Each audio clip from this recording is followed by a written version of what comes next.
We have, I think, the best name in the United States Congress, Barry Loudermilk. Barry, where are you?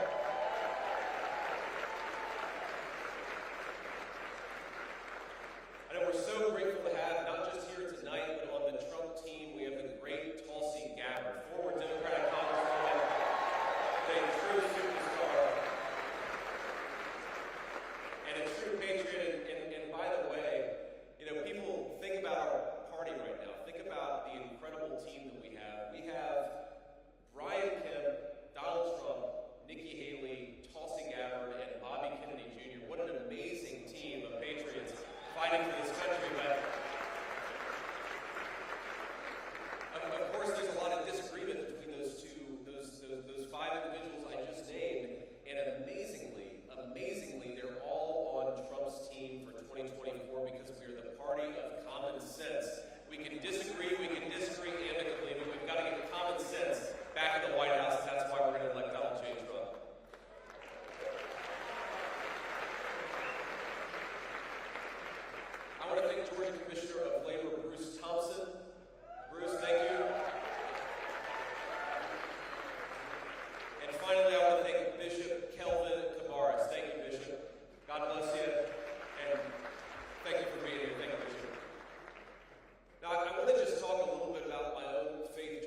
Now, I think there are a lot of ways in which the wisdom of the Christian faith can influence us and make us much better public servants in 2024.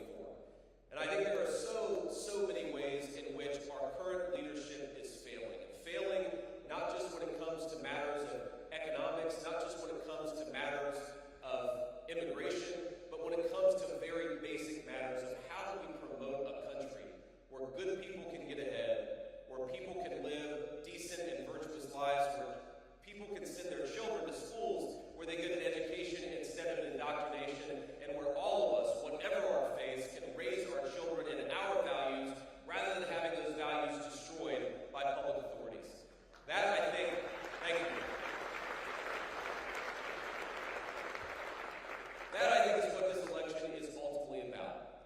And I want to talk for a little bit about the issues that affect all of us, whatever our faith are, or if we don't have any faith at all. And then I'm going to talk a little bit about those issues that affect, in particular, people of faith. Because there are real battles to be had over the next 45 days. There are real debates to be had over the next 45 days. And I believe, as certain as I stand here today, that Donald J. Trump will be the next president of the United States. Let's talk about why it's so important to make that happen. And clearly you all agree with me. But let's just say that unless we get better public leadership, let's just start with the issues that affect all of us, whether we're Christian or Jew, secular, Muslim, whatever our faith. Everybody wants a prosperous economy. Everybody wants a secure border. Everybody wants to be able to walk their children down the city streets safely without being accosted by violent criminals or by fentanyl brought in by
and job training and help with newborn expenses. We're going to do new investments in education and pregnancy care centers and so much more because we believe that this country must be more welcoming to families.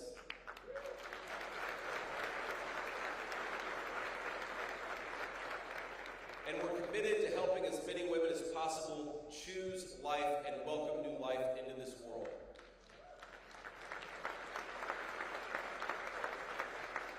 Now, we're going to also protect women from sex traffickers, domestic abusers, and those who coerce women into abortion because it does happen and it shouldn't happen in this country. We're too good of a country to let this happen in the United States of America.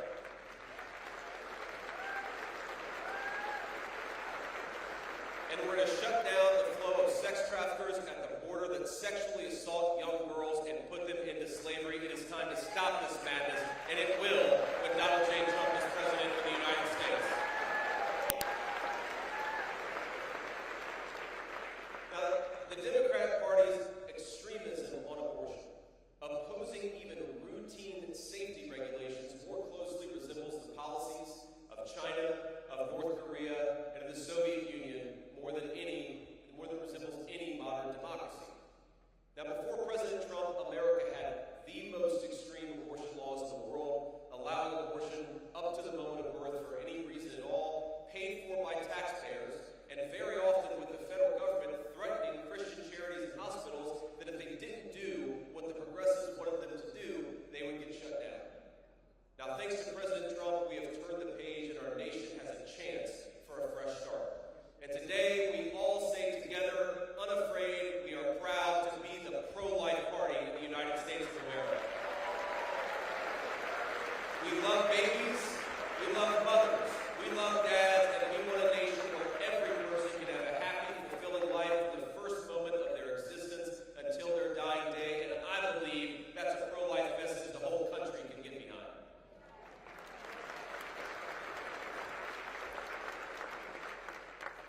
Now, we have to talk a little bit, not just about the life issue, but also about the religious freedom issue. Because as much as Kamala Harris talks a big game, she does that a lot, about uniting Americans and about respecting everybody, there has been no more radical leadership in this country when it comes to shutting down religious freedom, shutting down crisis pregnancy centers, and trying to force hospitals to do what the far left wants them to do. We believe that if you're a Christian organization, you ought to be able to live your conscience and live your faith in the United States of America, and we're going to fight for that every single step of the way. Now, I want to offer you just a couple of final thoughts here before I get on and get off the stage here and let you guys finish your evening. First of all,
and talking to people is to best